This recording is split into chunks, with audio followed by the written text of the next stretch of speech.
So, pinipilit ni Senator Erwin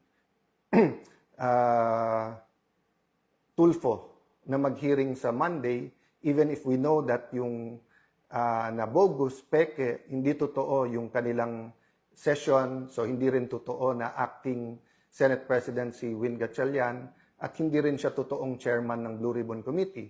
Sabi sa akin ng media nung Thursday, Sir, anong ebidensya mo na ang Malacanang ay involved? Well, aside from sino pa ba pwede magpadala ng NBI ng 2 araw kung hindi Malacanang? Yung saan ba nag-meeting yung 11, hindi ba sa Malacanang din? O ba't pangatlo, anong sabi nilang ebidensya? Ano sabi ni, di ba ang isda sa bibig talaga nahuhuli? Anong sabi ni former Senate President Tito Soto? Ang naniniwala na kami ang majority at si Senator Win ang acting Senate President ay Malacanang House of Representatives.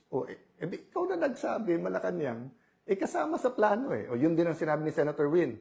Para walang gulo sa bangko, sa mga empleyado, tanong natin sa civil service. So, yun po ang sinasabi kong, guys, kung mahal nyo si Senator Win, huwag nyo sirain yung kanyang future. Saan ka nakakita ng Senate President, unang gagawin, imbitahin yung SILG, yung Secretary of Interior and Local Government para ayusin yung peace and order sa Senate. May sarili tayong USAA, may contingent tayo ng Marines PNP, may PNP sa labas.